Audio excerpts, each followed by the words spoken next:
नमस्कार। वेबिनार में जुड़े सभी लोगों का स्वागत है। आज गिरनारी मंडल का 492 वेबिनार है, 492, वेबिनार नंबर 492।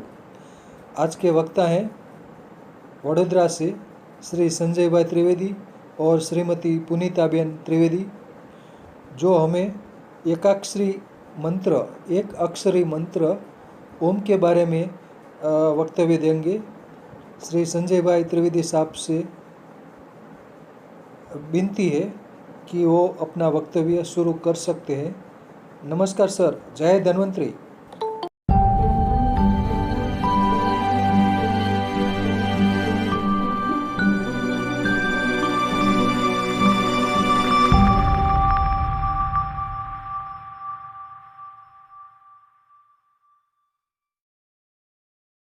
जय धन्वंतरी, नमस्कार। सबसे पहले तो मैं ये गिरनारी मंडल का आभारी हूँ कि मुझे ये मौका दिया और ईश्वर की कृपा से एकाक्षरी मंत्र ओम बोलने का मुझे मौका मिला। ये विषय वैसे बहुत सूक्ष्म और गूढ़ है।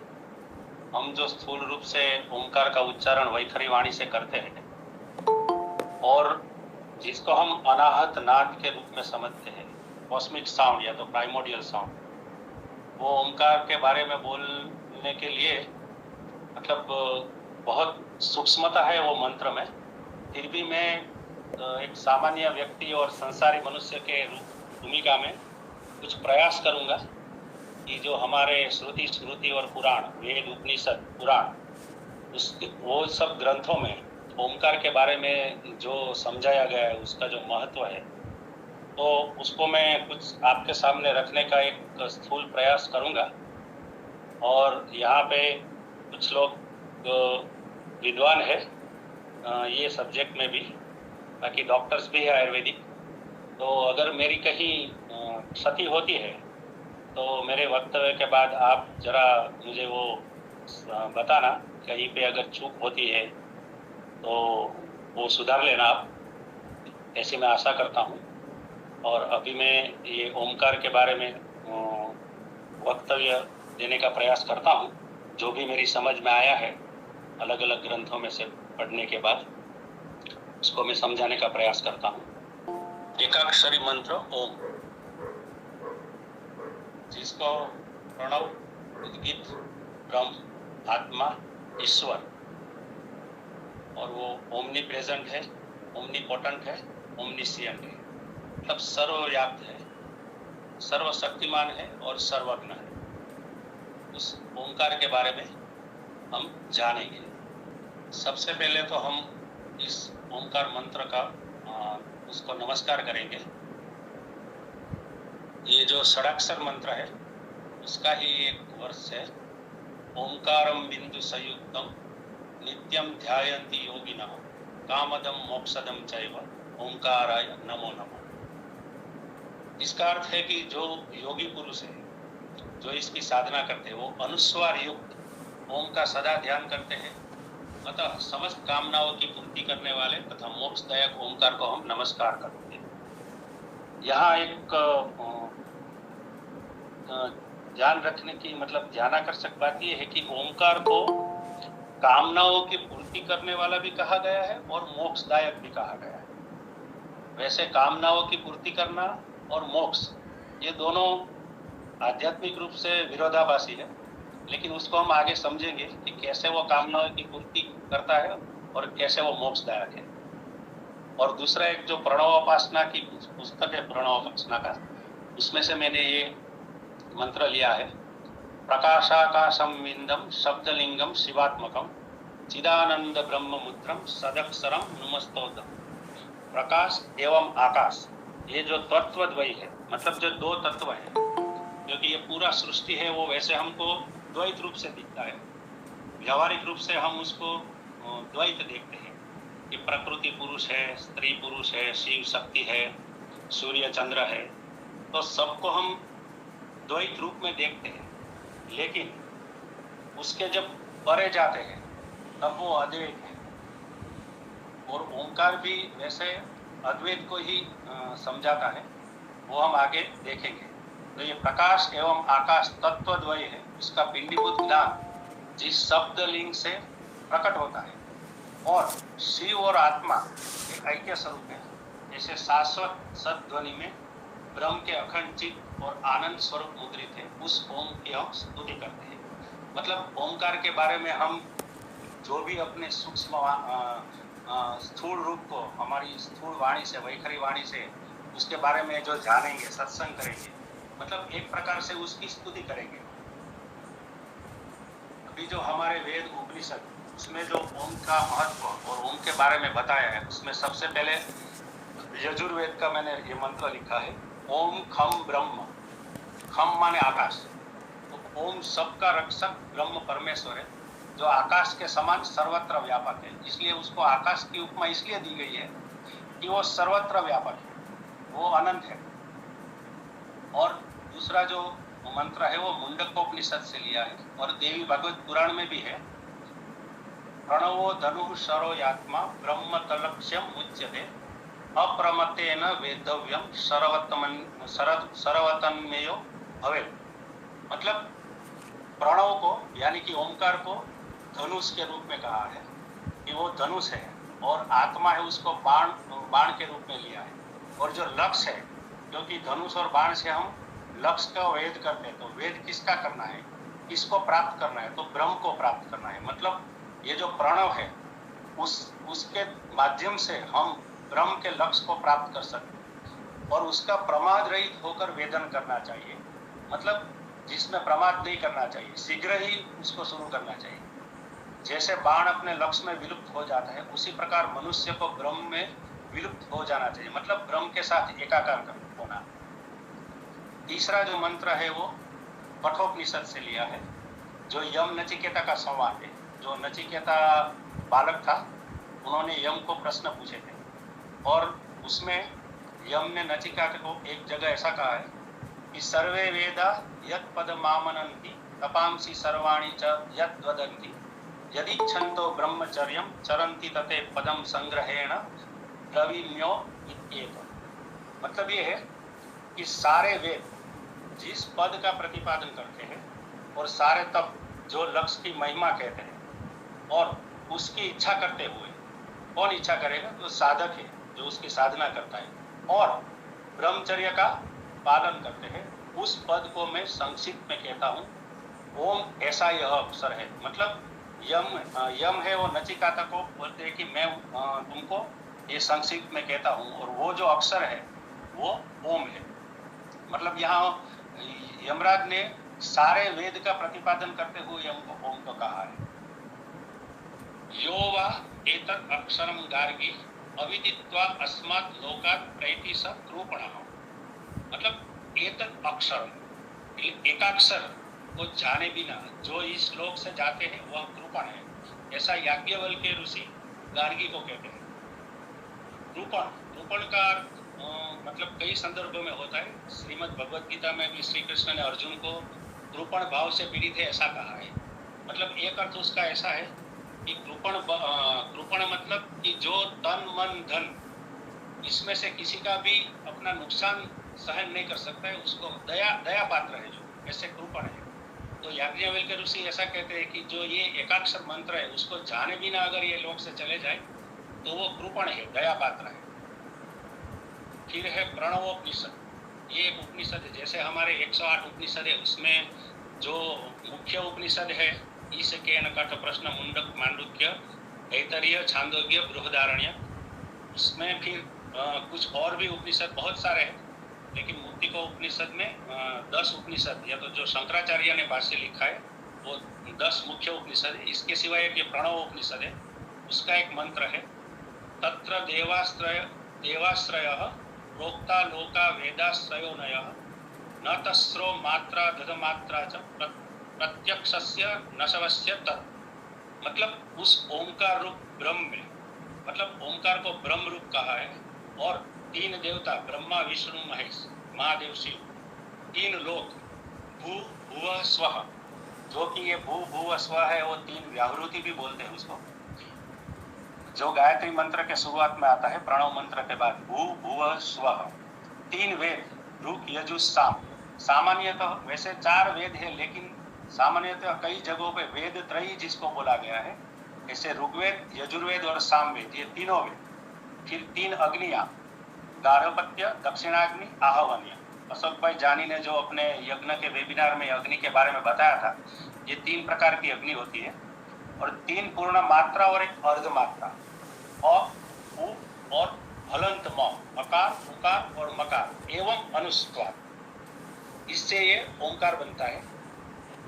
उसमें ये ब्रह्मा विष्णु महेश, तीनों वेद, तीनों अग्नि सब उसमें और वही उसका साक्षात और कल्याणकारी स्वरूप है।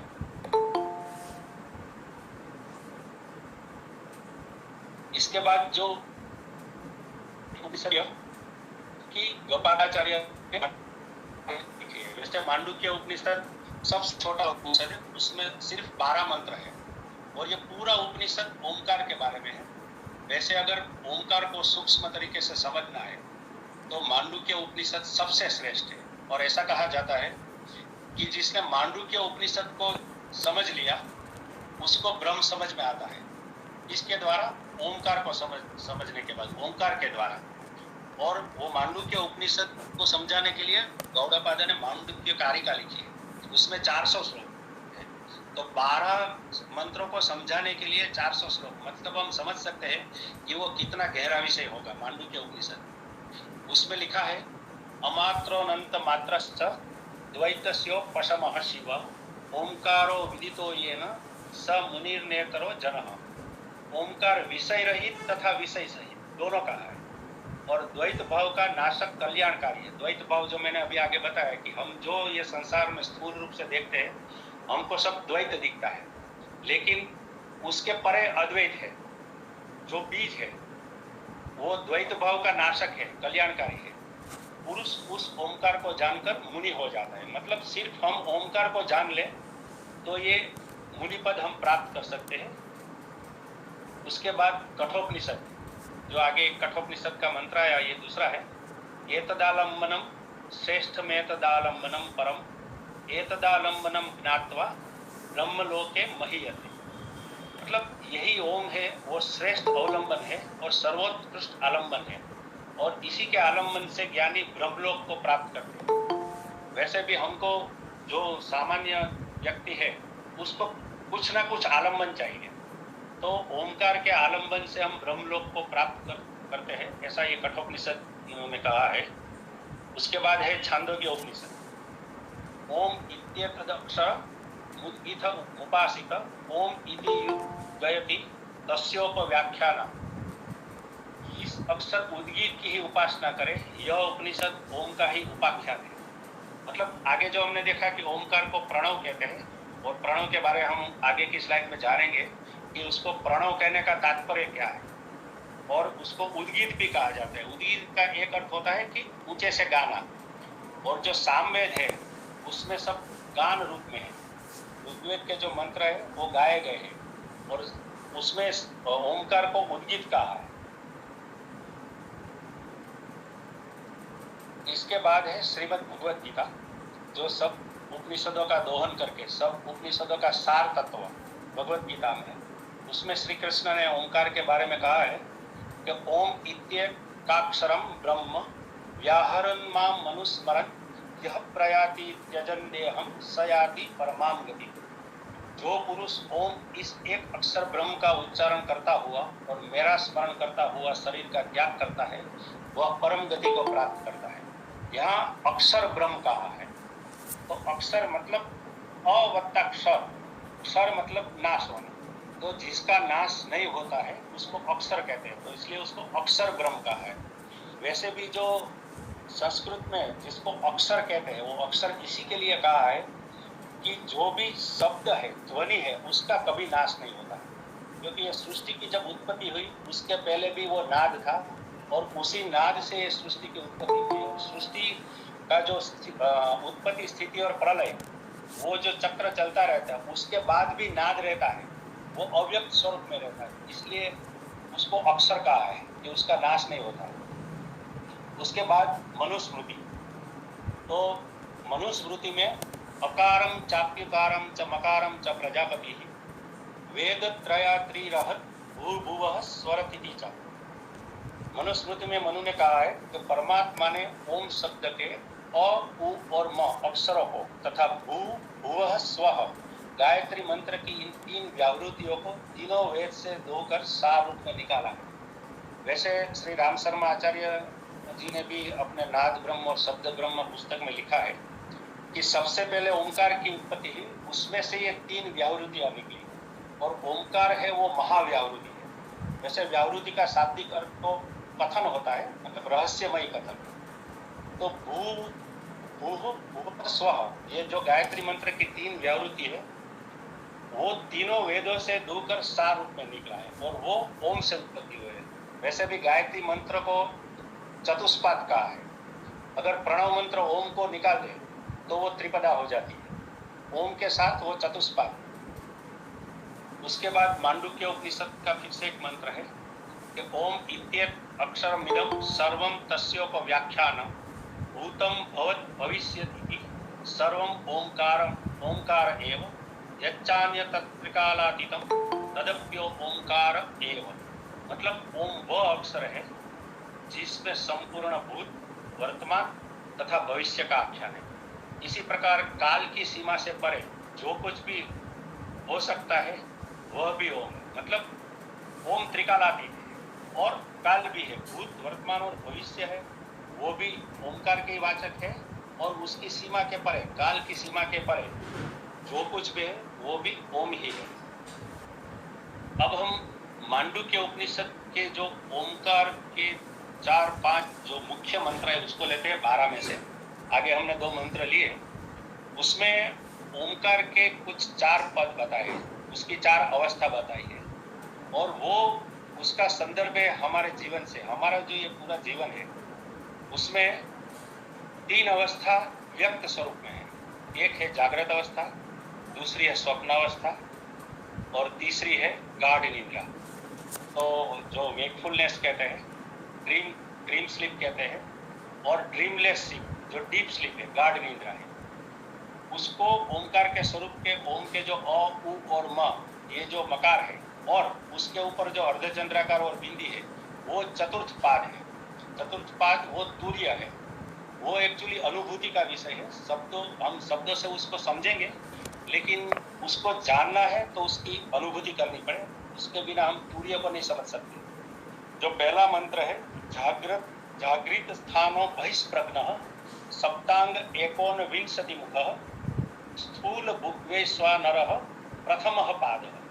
मतलब प्रथम चरण, प्रथम पद वो वैश्वानर के रूप में कहा है, जिसका कार्य क्षेत्र जागृत अवस्था है और जो बाह्य वस्तुओं के प्रति सचेत है, जिसके 7 अंग और 19 मुख है और जो स्थूल वस्तुओं का अनुभव करता है। ये हम वैसे भी समझ सकते हैं कि जो हमारी ये जागृत अवस्था है, अभी हम जागृत अवस्था में बात कर रहे हैं, तो उसमें हम बाह्य जगत का अनुभव कर रहे हैं। अनुभव किसके द्वारा कर रहे हैं? तो हमारी जो 5 ज्ञानेंद्रिया है, 5 कर्मेंद्रिया है, उसके द्वारा हम ये बाह्य जगत का अनुभव करते हैं, उसके प्रति सचेत रहते हैं। और उसके 7 अंग और 19 मुख बताए। वो जो 7 अंग है वो सिर, आंख, मुंह, फिर नासिका, शरीर का मध्य भाग, गुर्दे और पैर, और उसको स्वर्ग, सूर्य, अग्नि, वायु, आकाश, जल और पृथ्वी से जोड़ा है। ये 7 अंग को इनके साथ जोड़ा है। और 19 जो मुख कहा है वो जो हमारी 5 ज्ञानेंद्रिय, 5 कर्मेंद्रिय, 5 प्राण, अपान, व्यान, उदान, समान जो 5 प्राण है वो 5 प्राण मतलब 15। और अंतःकरण चतुष्टय जिसको बोलते हैं मन, बुद्धि, चित्त और अहंकार, ये जो मिलके 15 और 4 19, वो 19 मुख है। उसके द्वारा हम स्थूल वस्तुओं का अनुभव करते हैं। और उसको जो ओंकार के जो 3 अ, उ, म है, इसमें जो अ है वो ये प्रथम चरण दर्शाता है। दूसरा जो है वो तेजस है, मतलब उकार, जिसका कार्य क्षेत्र स्वप्न अवस्था है, जो आंतरिक वस्तुओं के प्रति सचेत है, जो 7 अंगों और 19 मुखों से संपन्न है और जो सूक्ष्म वस्तुओं का अनुभव करता है। अभी स्वप्न अवस्था में वैसे हमारा शरीर, हम तो सोया हुआ होता है, लेकिन उस वक्त हम अनुभव करते हैं। कौन सा अनुभव करते हैं, किसके द्वारा करते हैं? तो हम मन के द्वारा अनुभव करते हैं, क्योंकि उस वक्त बाकी के हमारी जो स्थूल कर्मेंद्रिया है, बराबर, वो तो शांत अवस्था में होती है, लेकिन हमारा मन है वो कार्यरत होता है।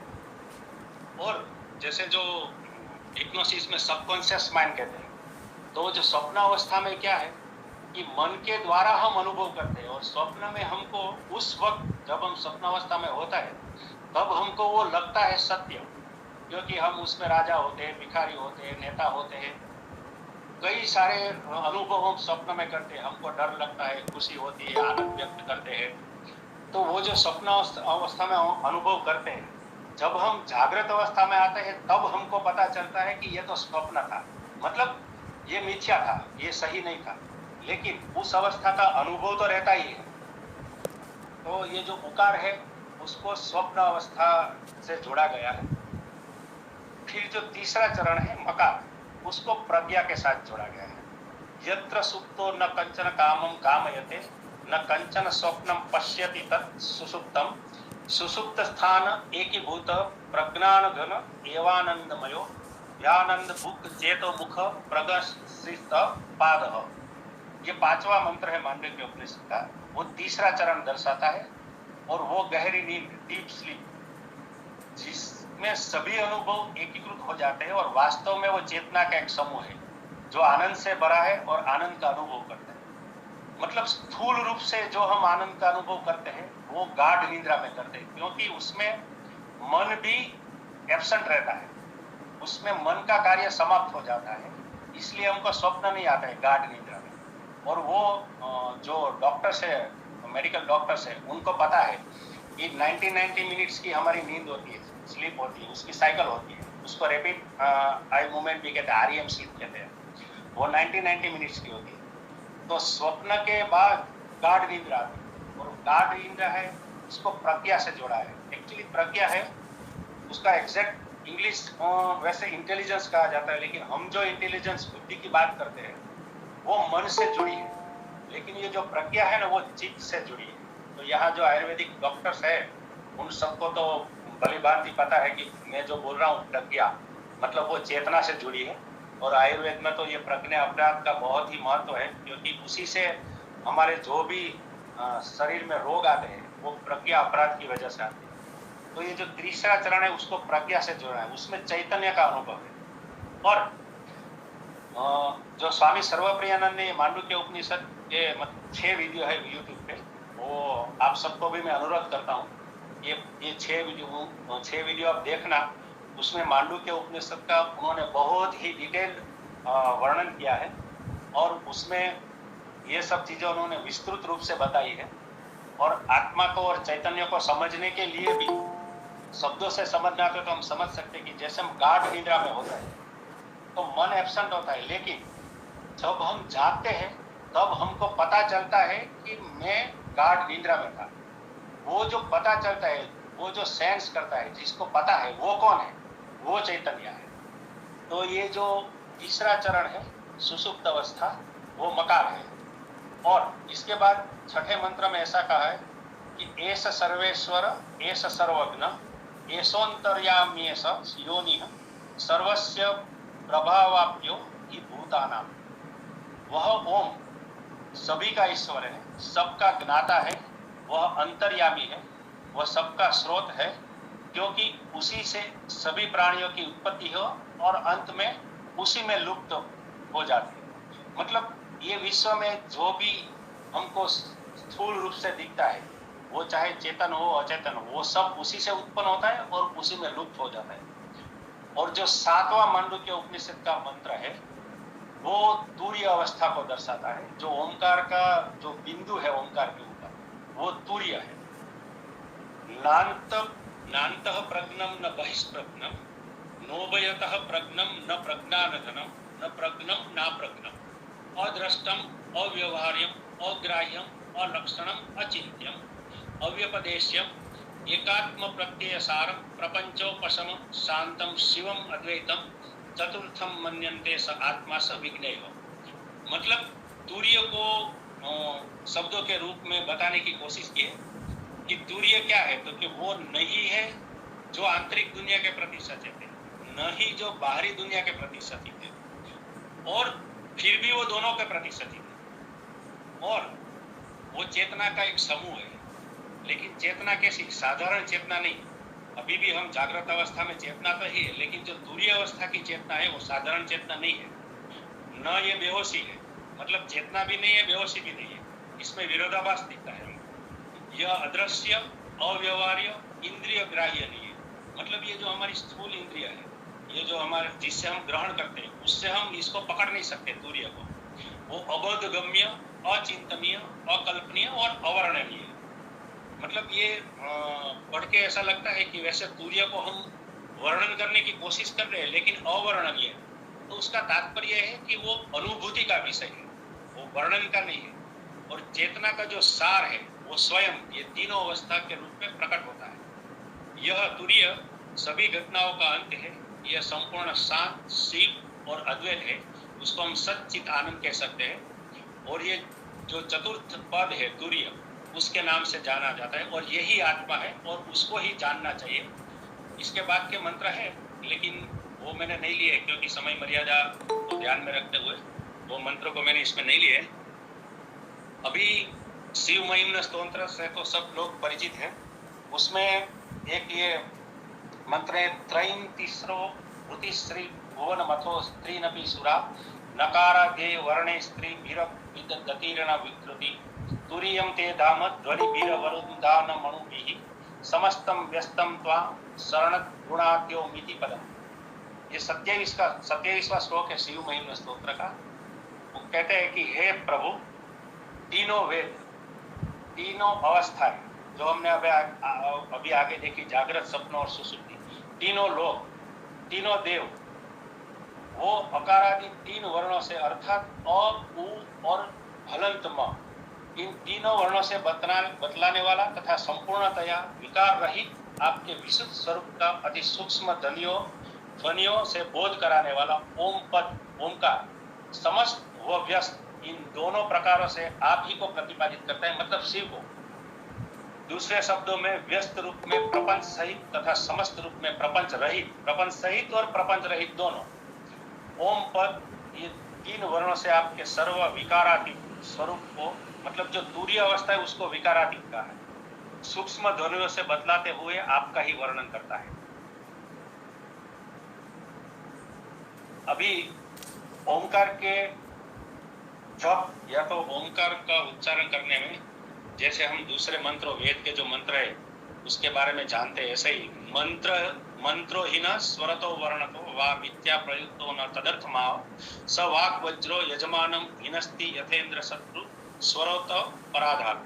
ये पाणिनीय शिक्षा, जो पाणिनि मुनि ने जो शिक्षा लिखी है उनकी, उसमें लिखा है कि अशुद्ध उच्चारित हीन मंत्र उस अर्थ को नहीं कहता जिसके लिए वो उच्चारण कहा जाता है। मतलब हमारी जो वाक शक्ति है, वाक रूपी वज्र यजमान को नष्ट करता है। जैसे स्वर के अपराध से इंद्र शत्रु ने, जैसे वो अशोक भाई जानी ने वो इंद्र और रुद्रासुर की कहानी हमको बताई थी, उसमें इंद्र शत्रु वर्धस्व, इंद्र शत्रु की वृद्धि हो, मंत्र में इंद्र शत्रु पद का उच्चारण इंद्र शत्रु वर्धस्व कह के इंद्र शत्रु का वध हो, ऐसा बदल दिया था ऋषि मुनियों ने।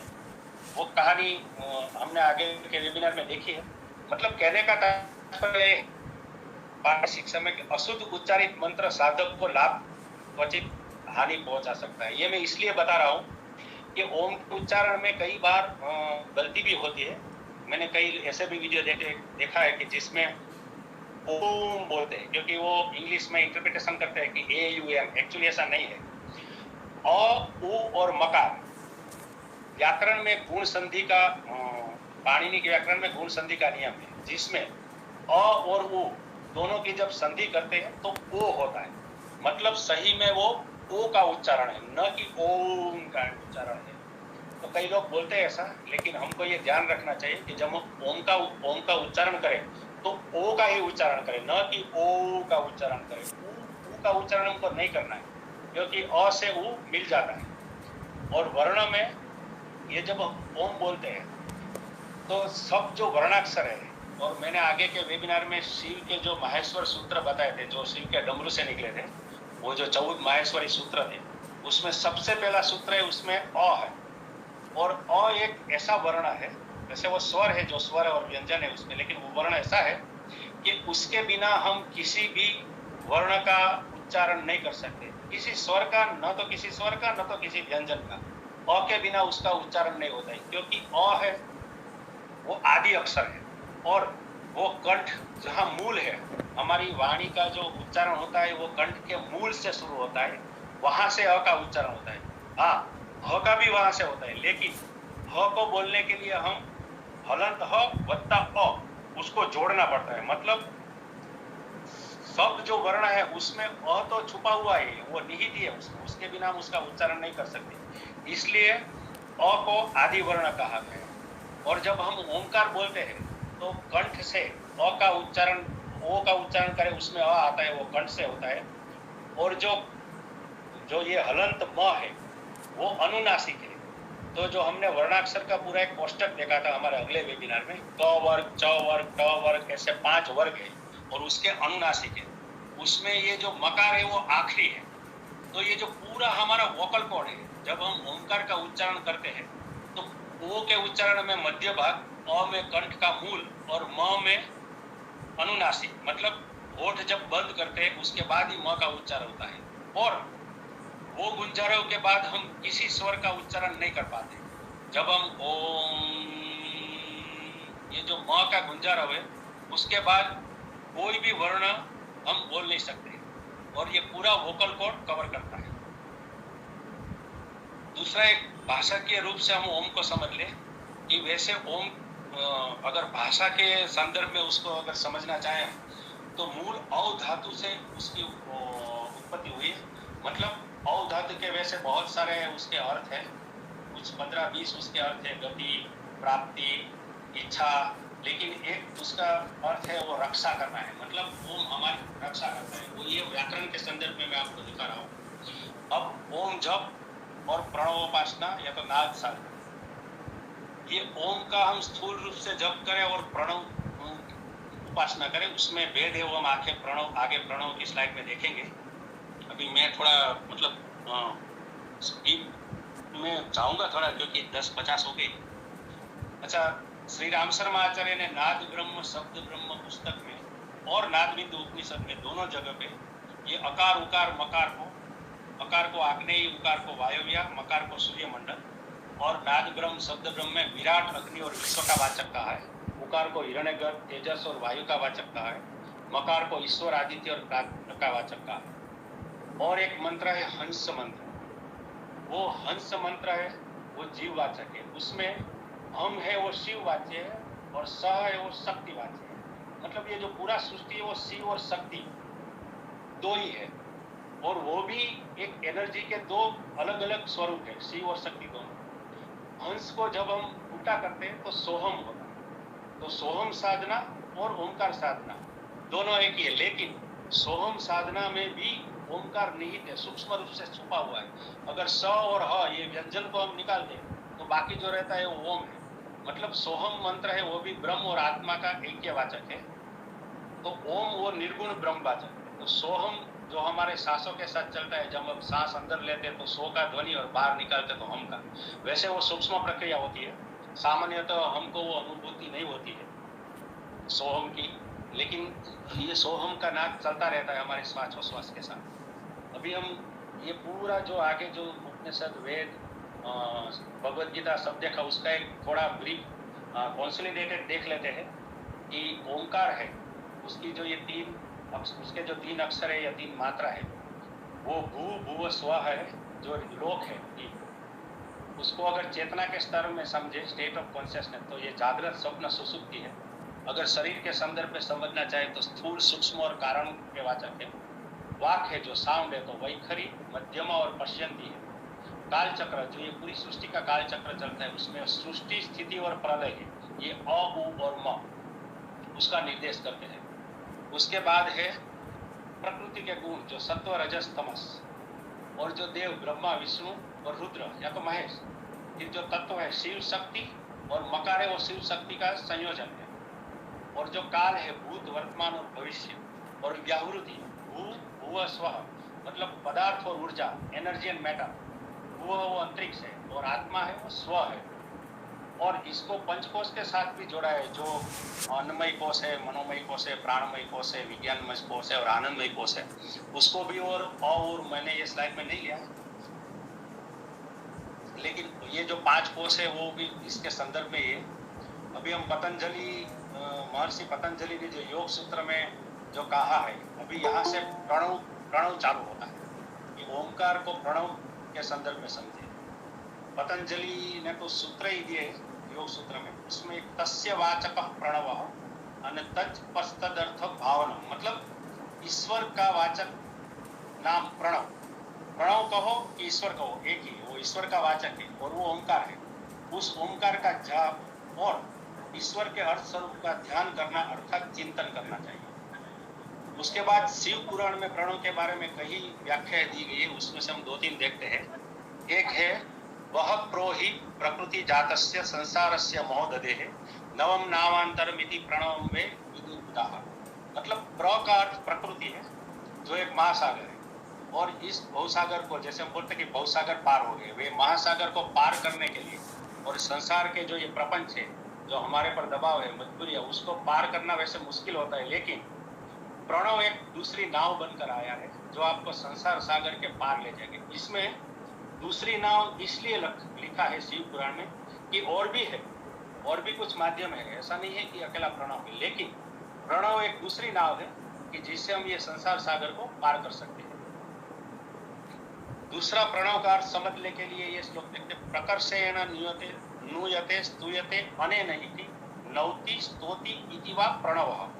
मतलब ईश्वर की स्तुति या तो ईश्वर का गुणों का वर्णन प्रकर्ष रूप से किया जाता है, ऐसे अक्षर जिसका कभी क्षरण ना हो, जो मैंने आगे बताया, क्षरण मतलब नाश ना हो, अक्षर, वो अक्षर है। और प्रणव का एक और संदर्भ है शिव पुराण में, उसमें 3 अक्षर है, प्र, ण और वह। और संस्कृत व्याकरण के संदर्भ में किसी भी शब्द के बाद रेफ है, रुकार है, सकार है, या वो नकार के पहले आता है। यहाँ हम देख सकते हैं कि प्रणव में जो प्र, वो जो रेफ है वो नकार के पहले आया है, इसलिए न का ण हो जाता है। एक्चुअली वो है न, और वो न क्या दर्शाता है वो हम आगे देखते हैं। प्र का अर्थ है प्रपंच, संसार, न का अर्थ है नहीं, और वह का अर्थ है आपके लिए। मतलब आप अगर प्रणव जाप करते हैं तो आपके लिए कोई संसार नहीं है। तात्पर्य है कि आप संसार से मुक्त हो जाते हैं।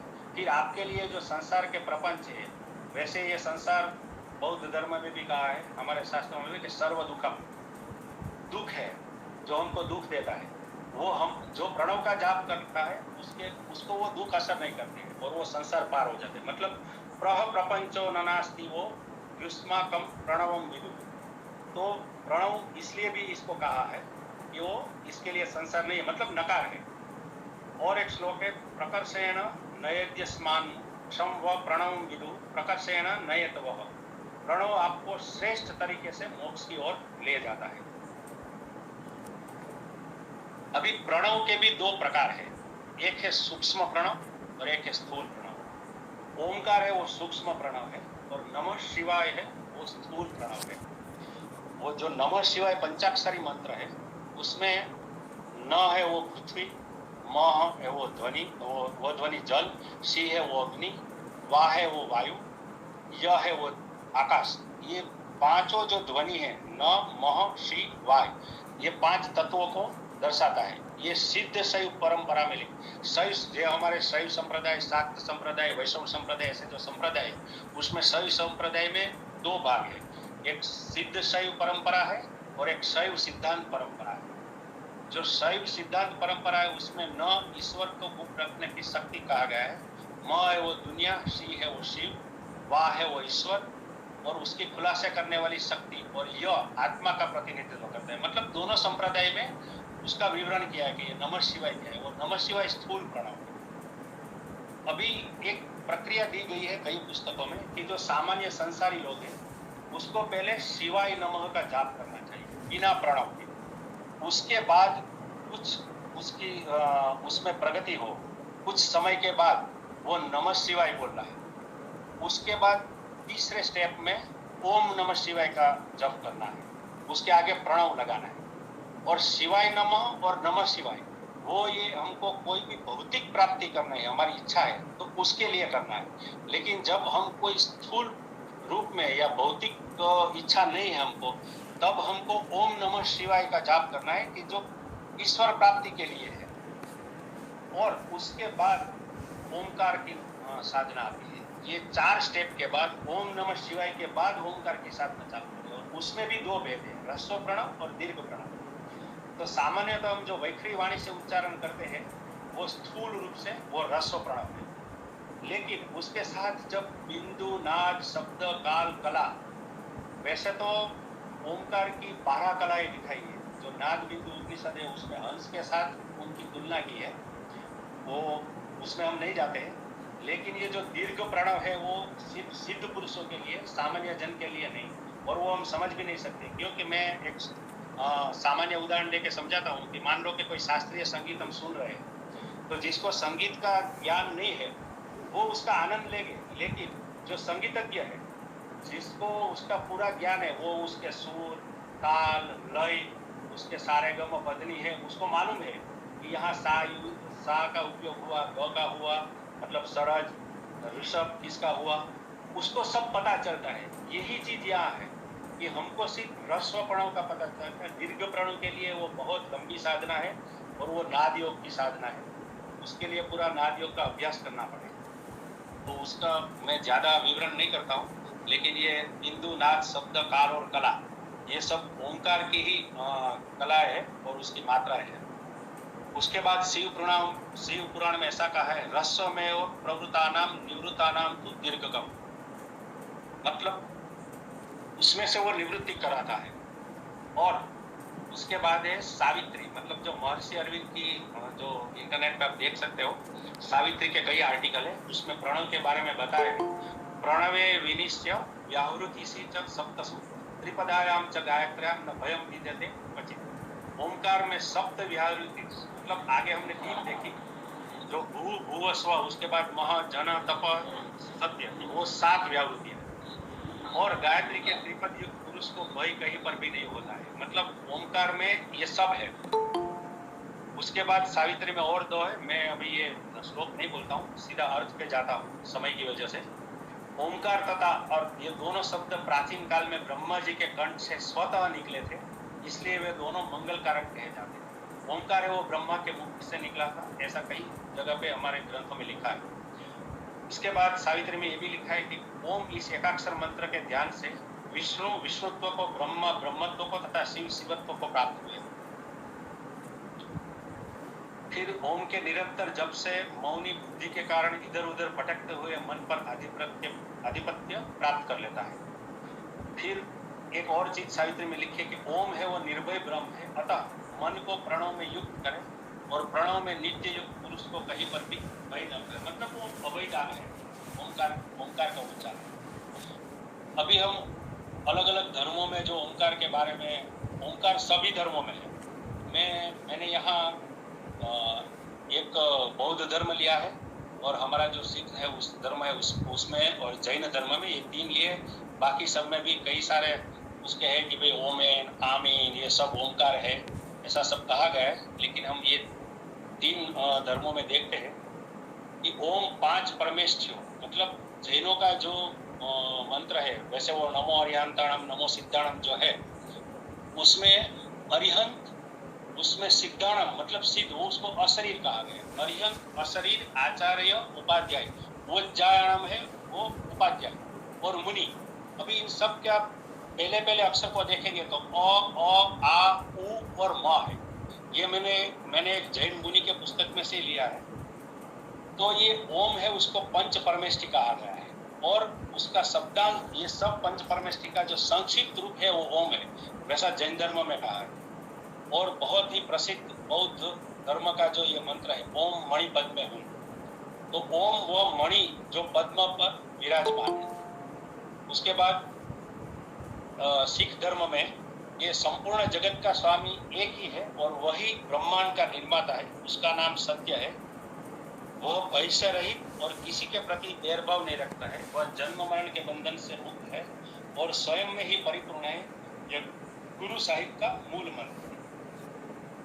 मतलब अब तक हमने हमारे धर्मशास्त्र, श्रुति, स्मृति, पुराण, योग शास्त्र सब पे जो ओंकार का आध्यात्मिक स्वरूप है उसको देखा।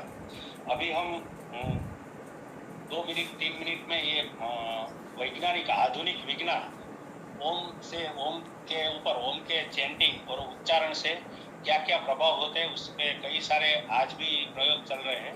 जो कुछ मैंने देखे हैं रिसर्च आर्टिकल उसको मैं आपको बताता हूँ।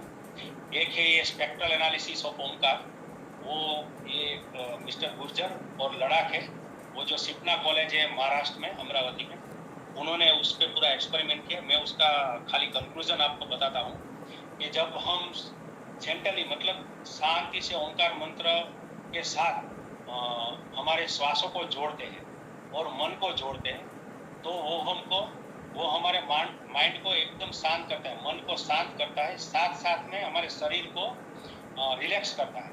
मतलब वो बॉडी रिलैक्स करता है और माइंड को काम करता है। लेकिन उसको ब्रीदिंग के साथ जोड़ना है, श्वास के साथ जोड़ना है। ये उनका कंक्लूजन है। वो प्रयोग तो मतलब उसमें काफी डिटेल्स है, मैं अभी उसमें नहीं जाता हूँ। दूसरा एक है स्पेक्ट्रल एनालिसिस ऑफ वैदिक मंत्र ओम। ये जीना देवी और NVC स्वामी और मिस्टर नागेंद्र जो हिंदू यूनिवर्सिटी है अमेरिका में, USA में, और उसका एक एक्सटेंशन है या बेंगलोर में विवेकानंद योगा अनुसंधान में, उन्होंने एक एक्सपेरिमेंट किया है। और ये लोग FMRI करते हैं, ECG लेते हैं, EEG लेते हैं और प्रैक्टिकल करते हैं ओम चैंटिंग करवा के लोगों के पास। पहले उनको ट्रेनिंग देते हैं। एक और है frequency analysis of sacred sound Om. वो भी जो पुणे की एक यूनिवर्सिटी है वहाँ पे उसके एक्सपेरिमेंट हुए। उसके बाद एक साइंटिफिक एनालिसिस ऑफ मंत्र based meditation and it's beneficial effects. ये जय और डुडेजा करके है, MIT यूनिवर्सिटी में प्रोफेसर थे। मैंने उनसे व्यक्तिगत बात भी की है डुडेजा जी से। उन्होंने कई सारी बुक्स लिखी है गायत्री मंत्र पे। उन्होंने भी ओम चैंटिंग का फ्रीक्वेंसी मेजर किया है और वो 136.1 हर्ट्ज है। एक्चुअली वो हमारे जो पृथ्वी का परिभ्रमण है उसका पूरा उन्होंने सब मैथमेटिक्स दिया है। वो अभी मैं नहीं बताता हूँ क्योंकि अभी समय हमारा काफी हो गया है। और एक प्रोफेसर जे मॉर्गन है, वो एक्सपर्ट हेड है research and experiment institute of neuro science के, और उन्होंने कुछ 4500 दर्दियों पे, पुरुष और स्त्री दोनों पे ये एक्सपेरिमेंट किया है। उन्होंने क्या किया था कि जो लाइफ सेविंग ड्रग्स मेडिसिन थी वो उनकी चालू रखी थी और उनके बाद उनको सुबह में ओमकार चैंटिंग करवाया और वो काफ़ी लंबे समय तक करवाया। और उसमें से उनको ये जो परिणाम प्राप्त हुआ वो ये है कि 82% पुरुष और 70% पुरुष और 82% स्त्रियां, उनको 90% क्योर हो गए जो प्रॉब्लम थे। ये प्रोफेसर जे मॉर्गन का कंक्लूजन है और उन्होंने काफ़ी लंबे समय तक एक्सपेरिमेंट करके ये बताया है। अभी आखिर में हम ये देखते हैं कि ओमकार का जाप आखिर करें कैसे। जो स्थूल रूप से हम जो संसारी और सामान्य लोग हैं तो किसी शांत जगह पर बैठकर पद्मासन, सिद्धासन, सुखासन जिसमें भी हम बैठ सकते हैं उसमें बैठना है। ध्यान ये रखना है कि जगह शांत हो और एक ही स्थान पर बैठने की कोशिश करें जहाँ रोज बैठते हैं पूजा के लिए, और ऐसे आसन में बैठे, सिर, गर्दन, पीठ, कमर को सीधी रखें, आंखें बंद करें, हमारे सारे शरीर का अवलोकन करें। हमारी जो सारी ये जो कर्मेंद्रिया है उसको, वो हमारे जो अवयव है उस पर ध्यान ले जाए। फिर हम हमारे जो श्वास है उसके साथ मन को जोड़ें। उसके बाद लंबी, धीरी और गहरी सांस, दीर्घ श्वसन करें 3, 4 या 5 बार, और उसके बाद एक लंबा गहरा सांस भरना चालू करें। जब आपको लगे कि अभी इससे ज़्यादा सांस नहीं भर सकते हम, तो वहाँ से ओमकार का उच्चारण चालू करें। और जब ओमकार का उच्चारण चालू करें तब हमारा मन और ध्यान हमारे सांसों और हमारे जो ध्वनि है, जो ध्वनि उत्पन्न होता है उससे जुड़ा रहना चाहिए। और ओमकार बोलने के लिए मुंह को बहुत ज़्यादा खोलने की ज़रूरत नहीं है। मैंने कई बार मैं मॉर्निंग वॉक में जाता हूँ तो देखा है कि बहुत ऊंची आवाज में ओ करके मुंह खोल के ऐसा नहीं बोलना है, थोड़ा मुंह खोलना है। और जब ओ का उच्चारण खत्म हो और मकार का चालू हो तो होठ अपने आप वैसे बंद ही हो जाएगा, धीरे धीरे बंद करना है और ओमकार का उच्चारण करना है। इस तरह से ओमकार का जाप हम कर सकते हैं। ये सामान्य हमारे जैसे सामान्य व्यक्तियों के लिए है। बाकी उसकी जो नाद साधना है, दीर्घ प्रणव जो मैंने बताया, वो एक अलग बात है। उसके लिए बहुत पूर्व भूमिका, बहुत पूर्व तैयारी करनी पड़ती है। जैसे पतंजलि ने अपने योग सूत्र में पहले 5 यम 5 नियम कहा है, उसके बाद आसन प्राणायाम करना है, फिर धारणा ध्यान समाधि आता है। तो ये स्टेजेस होते हैं। लेकिन हमारे लिए इतना शुरुआत में ओंकार का जाप इस तरह से करना चाहिए हमको। और उसमें ये भी ध्यान रहे कि हम ओ का उच्चारण करें, न कि ओम का उच्चारण करें। और उससे क्या लाभ होता है, तो ओमकार के उच्चारण से काफी मतलब फायदे हैं, बताए गए हैं। लेकिन उसमें से जो मुख्य है वो पहले तो हमारे शरीर मतलब बॉडी रिलैक्स होता है, मन शांत होता है, माइंड की कामनेस, स्टेबिलिटी आती है माइंड की। और थायराइड में भी वो ओमकार का लाभ होता है। हमारे कंठ में भी उसका लाभ होता है। हमारे मज्जा तंत्र को सक्रिय और सुदृढ़ बनाता है। ब्लड प्रेशर में भी ओमकार का फायदा होता है। प्रसन्नता की अनुभूति होती है, मतलब। और एंजाइटी स्ट्रेस उसमें तो काफी उसकी असर देखने को मिलती है। तो ओमकार के इसके आगे भी बहुत सारे उसके फायदे हैं, मैंने ये संक्षिप्त में बताया है। और मैंने जो ये पूरा मेरा वक्तव्य दिया उसके जो संदर्भ है वो ये सब है कि यजुर्वेद है, बाकी जो उपनिषद मैंने बताए वो मंत्र में तो लिखे ही है, और बाकी मनुस्मृति, शिव पुराण, पाणिनीय शिक्षा, सावित्री, श्री राम शर्मा आचार्य जी का ये नाद ब्रह्म शब्द ब्रह्म, फिर स्वामी ईश्वरानंद गिरी जी का प्रणव उपासना, फिर ओमकार एक अनुचिंतन जो जैन मुनि है श्री पुष्कर मुनि जी, उसमें से भी मैंने कुछ संदर्भ लिए हैं। तो मैं ये जो पुस्तक है वो भी मेरे लिए तो गुरु स्वरूप है, और जिन्होंने भी ये लिखा है मैं उनका भी आभार मानता हूँ। और आखिर में मैं मेरी पत्नी पुनीता, क्योंकि ये जो पूरा प्रेजेंटेशन तैयार किया उसमें उसने काफ़ी श्रम किया है। मुझे तो वो आता नहीं है प्रेजेंटेशन तैयार करना, तो उसका भी मैं आभारी हूँ और उसका मुझे बहुत सहयोग रहा है। इसी के साथ मैं अपने वक्तव्य को और मेरी ये वैखरी वाणी को परमात्मा के चरणों में समर्पित करता हूँ। हरिओम। हरिओम हरिओम। बहुत बहुत आभार, शुक्रिया। श्री संजय भाई त्रिवेदी ने अच्छा व्याख्यान दिया एकाक्षरी मंत्र ओम के बारे में। अब ठक्कर साहब से विनती है कि वो कुछ शब्द कहे। श्री ठक्कर साहब।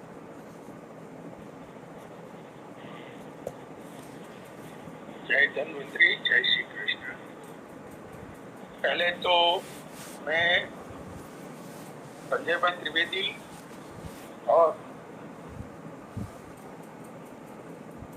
दोनों को सहृदय प्रार्थना करता हूँ कि उन्होंने जो आज एक दिशा प्रणव मंत्र पे, ओम नाद पे जो आज सबके सामने रखी है, सबके लिए, क्योंकि सब हर कोई कल्याण के लिए सोचता है और कल्याण के लिए सरल जो प्रधान है वो ओम। अब एक बात, मैं तो श्रीमद् भगवद गीता से जुड़ा हूं और श्रीमद् भगवद गीता में अक्षर ब्रह्म योग, उसका एक श्लोक तो संजय जी ने आपको दिखा दिया, लेकिन 70वां अध्याय श्रद्धा त्रय विभाग, उसका एक श्लोक है जो बहुत ही अच्छा मतलब अपने को दे रहा है, ज्ञान दे रहा है। 70वें अध्याय का 23 और 24वां श्लोक, वहां स्वयं भगवान ओम का क्या प्रभुत्व है वो अपने मुख से कह रहे। उन्होंने ये कहा ओम तत्सत એમ આ ત્રણ પ્રકારનું સચ્ચિદાનંદન બ્રહ્મનું નામ કહેવાય છે. એ બ્રહ્મથી સૃષ્ટિનો આરંભ બ્રાહ્મણો વેદો તથા યજ્ઞો આદિ રચાયા અને એના પછી વેદ મંત્રોનું ઉચ્ચારણ કરનાર શ્રેષ્ઠ માણસોની, અહીંયા બહુ સરસ વાત કરી છે, શ્રેષ્ઠ માણસોની શાસ્ત્ર વિધિથી નિયત થયેલી યજ્ઞ દાન તપ રૂપી ક્રિયાઓ સદા ઓમ એ પરમાત્માના નામનું ઉચ્ચારણ કરીને શરૂ થાય છે. कहने का मतलब ये है कि ओम का प्रभुत्व जो है सबके लिए कितना कल्याणकारी, और ओम का एक बहुत ही विलक्षण जो मैं अपने अभ्यास से जो जान पाया हूं, दो प्रकार के भगवान की अस्तित्व की बात हो रही है, एक साकार एक निराकार. साकार में अपन ने उसके बहुत नाम रख दिए, राम कृष्ण शिव हनुमान रुद्र, लेकिन तत्व एक है. ये तत्व को पहचानने के लिए, निराकार रूप को पहचानने के लिए शब्द ब्रह्म ओम है, ये जो जान लेगा उसको सारी गलतफहमियां दूर हो जाएगी. ज्यादा न कहते हुए मैं अपने जो दो शब्द कहे शायद गलत हुए तो माफ करना, लेकिन जो मेरे को उचित लगा वो मैं कह गया. अस्तु, जय श्री कृष्ण. शुक्रिया, आभार ठक्कर साहब का. अब घनश्याम भाई पंड्या कुछ कहेंगे, उन्होंने हैंड रेज किया है. घनश्याम भाई पंड्या बोलिए. हाँ जी, नमस्कार, जय धन्वंतरी. हेलो, जय धन्वंतरी. बोलो बोलो, आप बोलो बोलो. जय धन्वंतरी. हिंदी में ओम के बारे में संजय जी ने बहुत ही बढ़िया, बहुत खूबसूरत तरीके से बताया, लेकिन मेरा एक संशय जो है वो ये है कि ओम जो है उनका उच्चार जाहिर में हो सकता है या नहीं हो सकता है, क्योंकि ओम पद जो है वो बहुत लोग कहते हैं कि उनको जाहिर में नहीं बोलना, उच्चार नहीं करना चाहिए. तो ये मेरा जो प्रश्न है, संशय है, वो मिटा देने का शुक्रिया, कृपा करें. जी,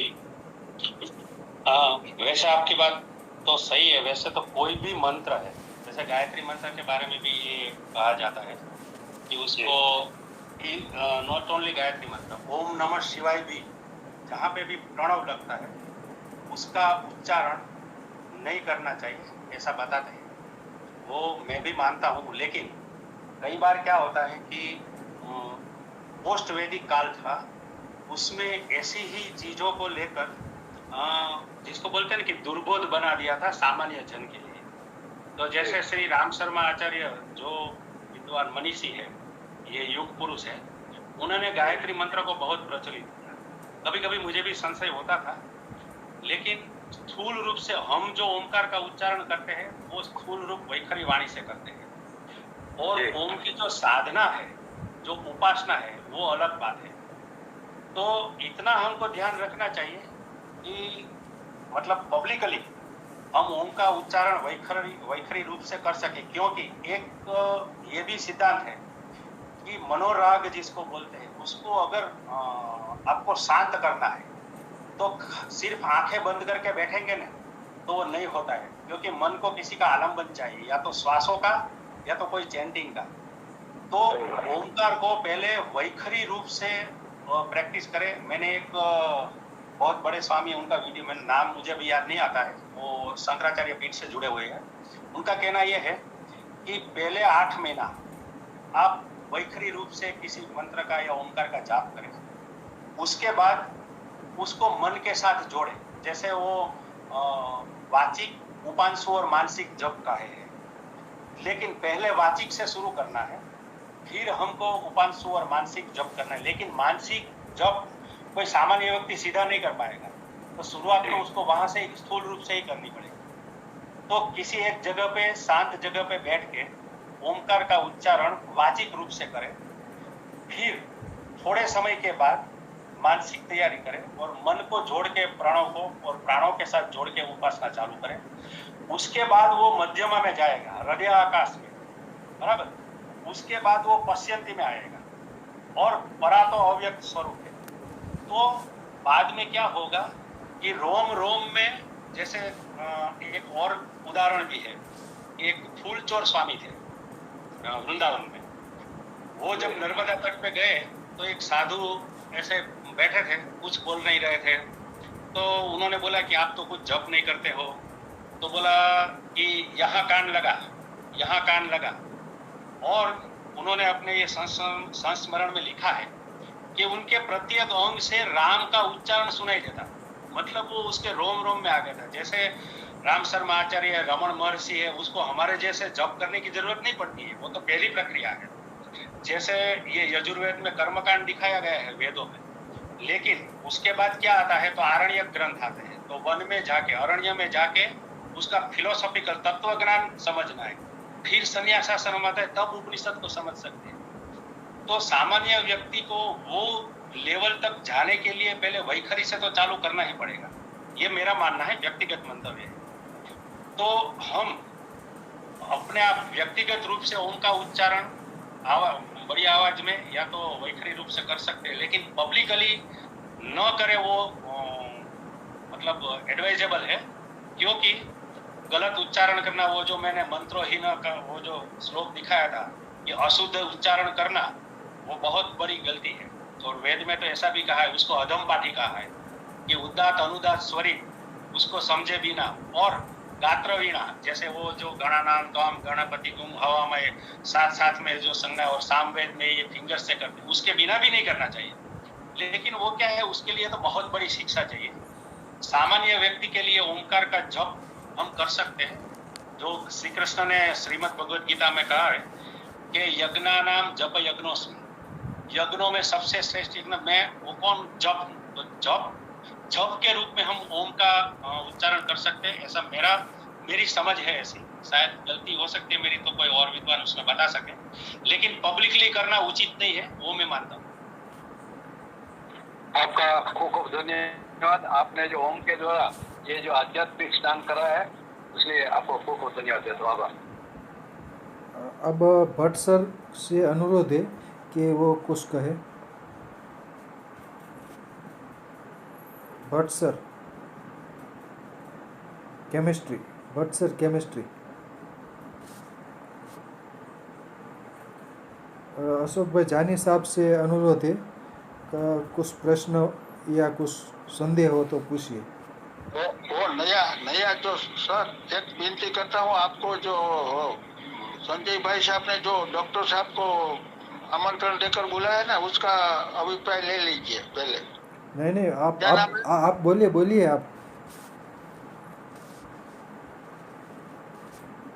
आप बोलिए जानी साहब। हाँ जी, वो साहब का अभिप्राय नहीं लेना है, मैं बोलूं? हाँ आप बोलो। मेरा तो प्रश्न है, कोई ज्यादा बोलना नहीं है। प्रश्न है, बाद में प्रश्न मैं पूछूंगा। ना प्रश्न पूछिए ना, प्रश्न पूछिए। अब प्रश्न भाई साहब ये बताने की कृपा करें कि जैसे हम ओंकार लिखते हैं तो उसमें 3 जैसा आंख आता है, ओ रू म, उसके बारे में आप बताइए, ये 3 जैसा आंख क्यों है उसमें? बताता हूँ, सही बात है आपकी। मैंने भी अपनी ये प्रेजेंटेशन एक स्लाइड में दिखाया। आपका स्पीकर के पास मुंह ले जाकर बोलिए, आवाज नहीं आती है। अभी आती है आवाज? हाँ अभी आई, अब बस ऐसे ही रखना। तो मेरे प्रेजेंटेशन में एक स्लाइड में आप जो बोल रहे हैं उसी तरह से ओमकार को लिखा था। हाँ लिखा था।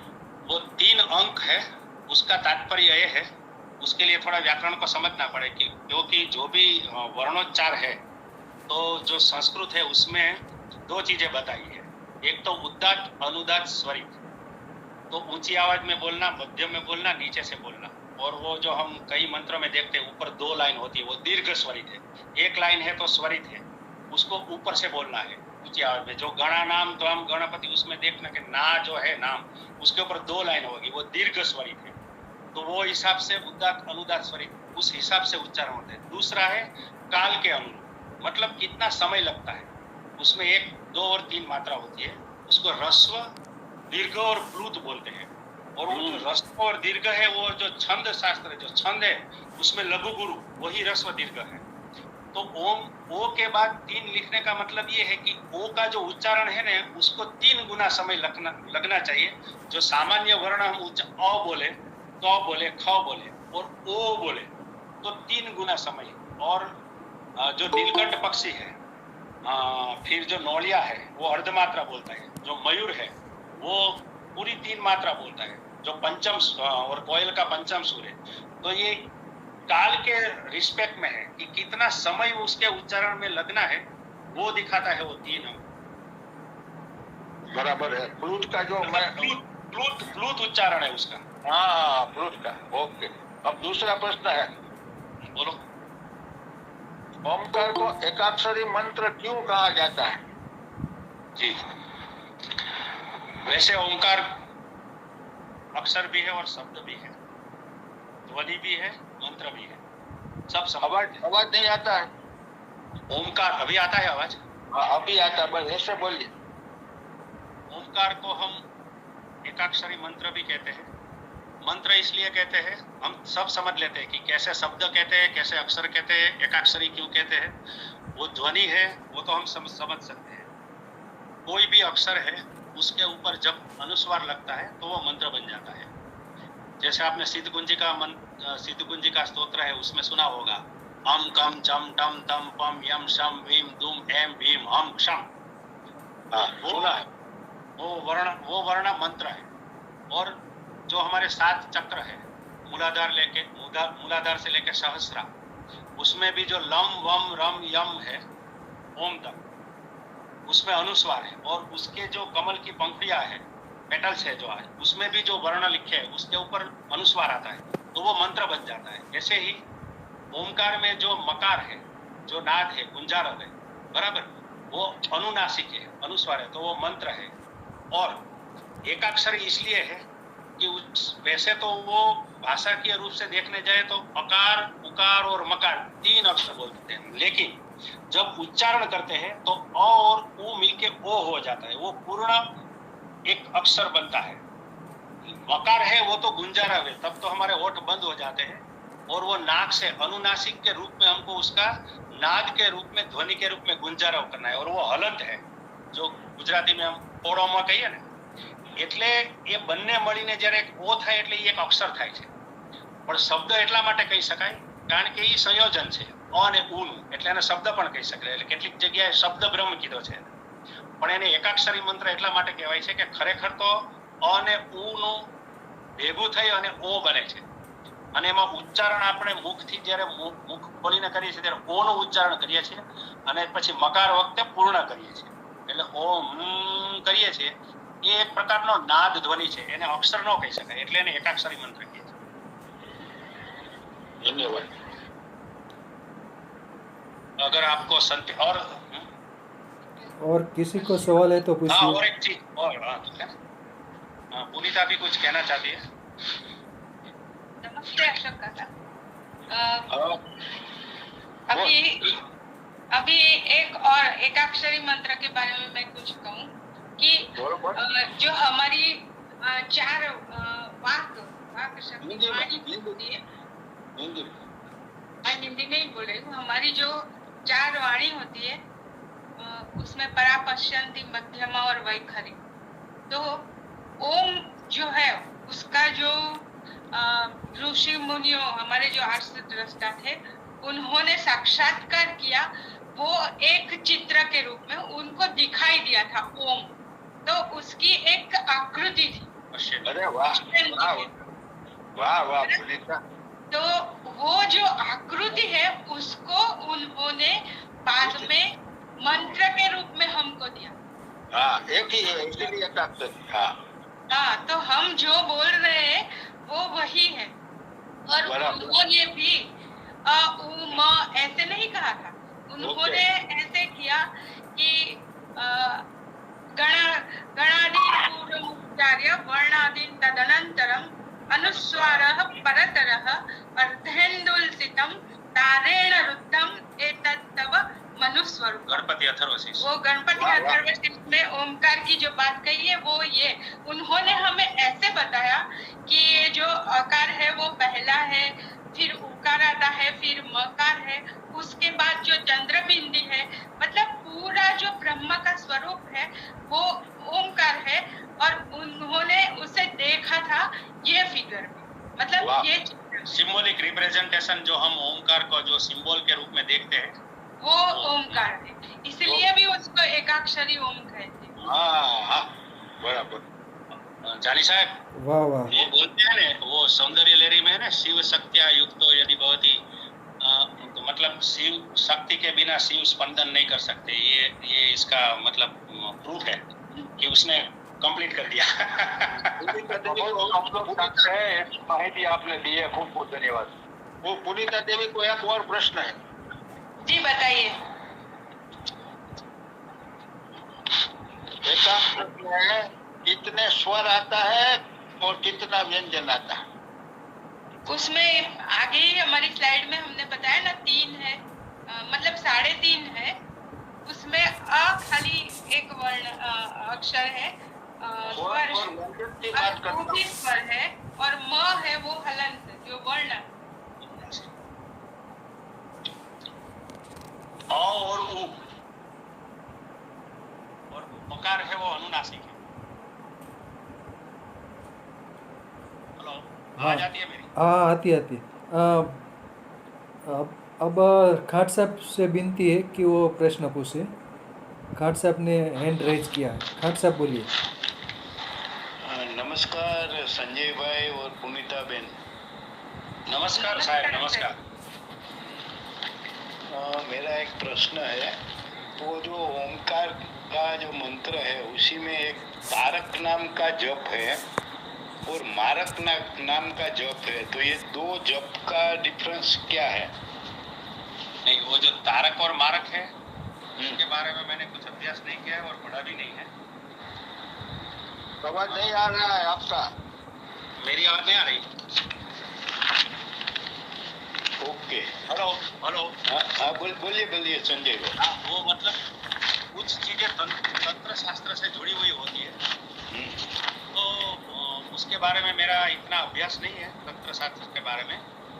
जैसे मैंने बताया था कि नाद योग जो है वो शिव संहिता और हठ प्रदीपिका में जो ओमकार का प्रणव साधना बताई है उसमें कान, नाक, आँख सब छिद्रों को बंद करके ओमकार का उच्चारण करना है। और योग रसायन में खाली 2 कानों के छिद्रों को ही बंद करने का, और उसमें भी बीच में खोल सकते हो। लेकिन ये प्रक्रिया इतनी गंभीर होती है कि वैसे हमको करनी भी नहीं चाहिए, क्योंकि उसके लिए कोई गुरु चाहिए और बहुत ही पूर्व भूमिका होती है। क्योंकि ये जो नाद साधना है उसमें उसके परिणाम और भी आ सकते हैं अगर सही तरीके से नहीं किया। बाकी शिव संहिता, हठ प्रदीपिका और योग रसायन और गिरण संहिता, इसमें ये नाद योग की साधना भी दी है और कुछ तंत्र शास्त्र के प्रयोग है, तंत्र के। ओके, लेकिन अभी मुझे वो तारक और मारक का मेरा अभ्यास नहीं है। आपको बताओ तो मुझे थोड़ा उसके बारे में। तो दूसरा एक है कि ओम का 3 स्टेज बताया है, अ, उ और म। तो म जो है उसी को काफी जगह पे सहारक भी लिखा है। हाँ, वो रुद्र है, बराबर। तो मैं इसे समझता हूँ कि जो सहारक है वो मौन अवस्था है, बराबर, क्योंकि ईश्वर किसी का संहार नहीं करते, वो तमस है, बराबर। तो तमस भी नहीं है वो। मैं जो समझा हूँ उसी के हिसाब से बताता हूँ। जैसे कि अ का एक जगह पे वो सर्जक का विरुद्ध दिया हुआ है, उ है वो पालक है, और म है वो सहारक। सहारक वो इसलिए है कि हमारा जो अहंकार है ओम नाद करने से हमारा अहंकार का वो संहार करते हैं, यानी कि हमारी चित्त वृत्ति है उसी को योग के हिसाब से शांत करते हैं। इसलिए वो जो अ है वो सर्जक यानी कि तारक और मोह का जो है संहारक यानी कि मारक नाम जप, इसे मैं समझता हूँ। मेरी जो समझ है जो आपने बोला मारक, लेकिन एक चीज ऐसी है कि सामान्यतः हमारी ये प्रक्रिया होती है, जैसे कि हमको मृत्यु कुछ ऐसी चीज लगती है जो मृत्यु हो गया, बराबर। लेकिन पूरे महाकाल के परिप्रेक्ष्य में संदर्भ में देखें तो ये प्रक्रिया ऐसी है कि वो तो हम इस जन्म और मृत्यु में इस समय को देखते हैं, लेकिन काल को उसके साथ लेना देना नहीं है। तो तमस जो है, बराबर, सत्व रजस तमस कोई ऐसी चीज नहीं है। संहारक मतलब वो तो प्रकृति की नियति है कि उत्पत्ति होना है, फिर स्थिति होती है और प्रलय होता है।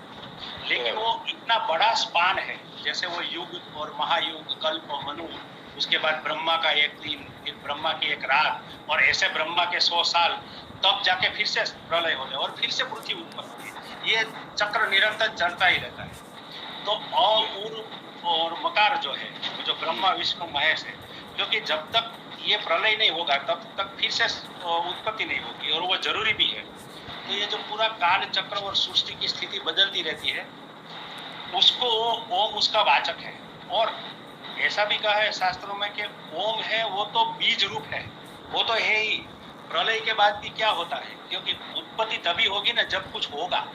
कार्य कारण का जो सिद्धांत है कि कार्य कब होगा, जब कारण होगा। वृक्ष कब बनेगा, जब बीज होगा, बीज के अंदर उसकी डिजाइन होगी। तो how something can be produce from nothing, nothing में से तो कुछ हम प्रोड्यूस नहीं कर सकते ना, कुछ तो होगा ना। तो वो जो कुछ है बीज के स्वरूप में, वो नाद योग वाले उसको नाद कहते हैं, अनाहत नाद। और हम जो ये ओंकार की बात भी करते हैं ना, और वो जो नाद की बात है प्राइमोडियल साउंड, वो दोनों अलग चीज है। कान बंद करके, क्योंकि उसके भी श्री राम शर्मा आचार्य ने दुंदुभी का नाद, समंदर की, बादलों की गर्जना, उसकी भी उसके 10 और एक ग्रंथ में तो 64 नाद दिए हैं। उसमें अंत में जाके ओमकार अनाहत नाद सुनाई देता है, और वो भी हम जिस तरह से ओम का उच्चारण करते हैं वो नाद नहीं सुनाई देता है, वो गुंजारव है। और ये पूरी सृष्टि के ग्रह नक्षत्र जो घूमते रहते हैं, परिभ्रमण करते रहते हैं, कोई भी चीज जैसे गोल वर्तुल में परिभ्रमण करती है ना, तो उसमें से जो नाद उत्पन्न होता है। दूसरी बात, प्रकृति और पुरुष के संसर्ग से जो नाद उत्पन्न होता है वो अनाहत नाद है। उसको हम प्रणव के रूप में देखते हैं स्थूल रूप से, लेकिन वो तो फिर अनुभूति का विषय। तो आपकी बात की, जो आपने जो मकार और तारक और मारक बोला, वो भी सही है।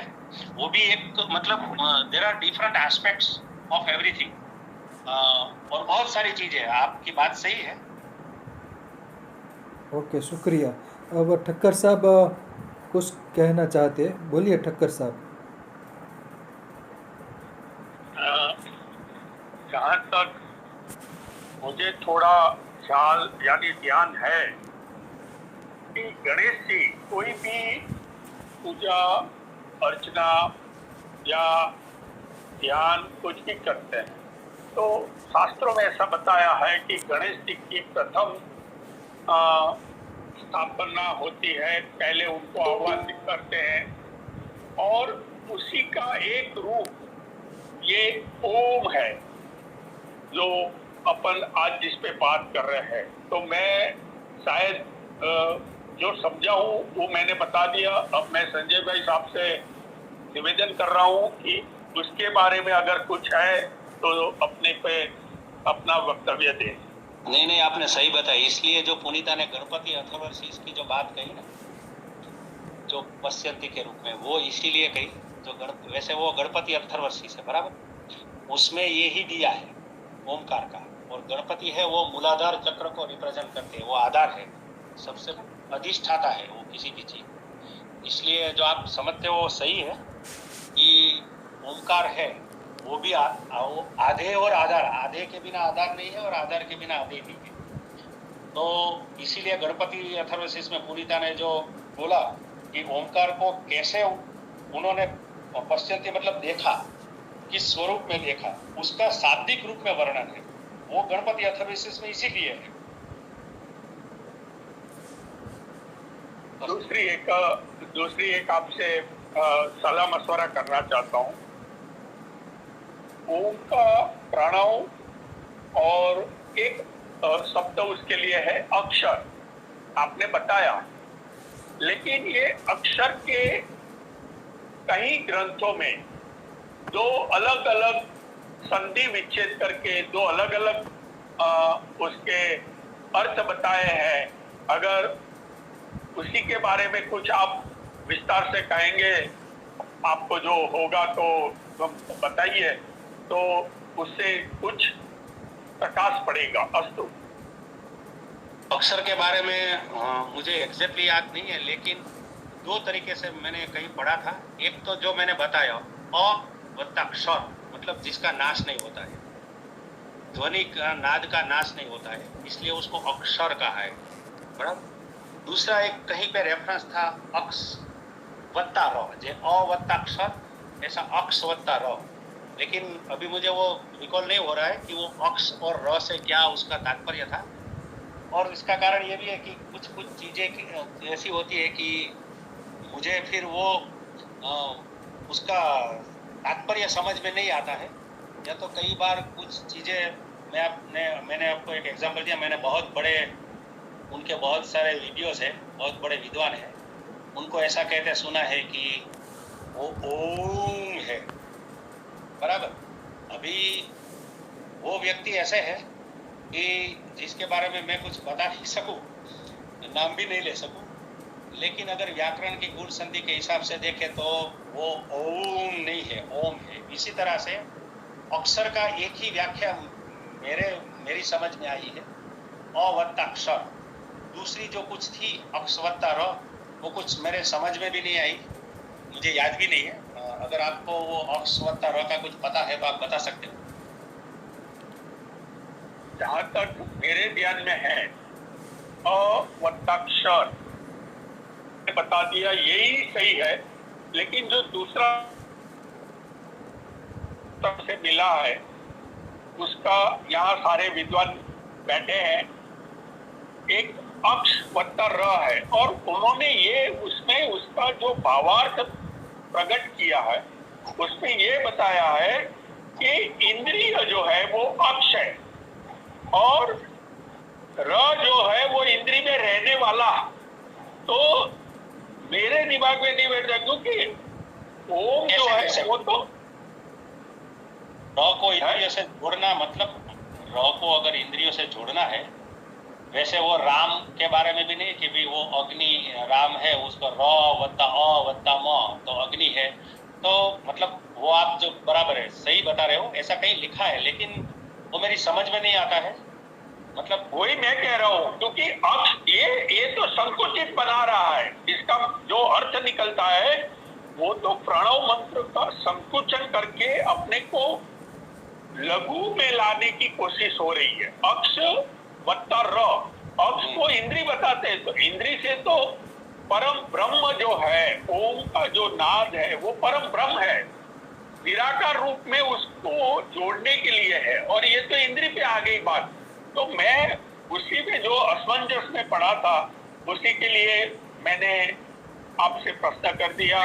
सही बात है, आपकी प्रश्न तो आपका बराबर है, मैं ट्राई करूंगा, लेकिन वो देखने के भी, लेकिन यहाँ मैंने क्या किया है कि ये बहुत गूढ़ और सूक्ष्म विषय है, इसलिए मैंने ऐसे पुस्तकों से संदर्भ लिया है कि जो मैंने बोला ना, श्रुति स्मृति पुराण, या तो ये राम शर्मा आचार्य या ऐसा कोई जैन मुनि है कि वो ऑथेंटिक ग्रंथ है, उसमें जो ओमकार के बारे में दिया है ना, वही मैंने लिया है। बाकी कई लोग, फिर मैं दूसरे धर्मों में भी नहीं गया हूँ कि जैसे क्रिश्चियन धर्मों में ओमेन है वही ओम है। फिर मैंने ऐसा भी सुना है कहीं कि वो प्रोनाउंसिएशन, जैसे साउथ में जाते हैं तो राम का रामन हो जाता है, वैसे ओम का ओमेन हो गया, फिर आमीन बोलते हैं। तो ऐसी कई सारी बातें हैं। मैंने जो यहाँ प्रयास किया है ना, वो सिर्फ वेद, उपनिषद, पुराण, भगवत गीता और कुछ ऐसे विद्वान मनीषियों कि जिसके ग्रंथ में हम शब्द प्रमाण मान सकते हैं, जो मैंने अभी 1-2 दिन पहले भी आपके ही वेबिनार में शायद बताया था कि जब प्रत्यक्ष, अनुमान और उपमान ये 3 प्रमाणों से कुछ नहीं समझ सकते या तो जाना जा सकता, तब वो चीज हमको शब्द प्रमाण से जाननी चाहिए और उसको मानना चाहिए। तो जो वेद है, उपनिषद है, ऋषि मुनियों ने जो कहा है वो हमारे लिए शब्द प्रमाण है। बाकी की जो चीजें है वो हो भी सकती है, हम नहीं बोल सकते कि नहीं ये गलत है, लेकिन वो समझ में नहीं आई है मेरी। ओके, शुक्रिया, आभार।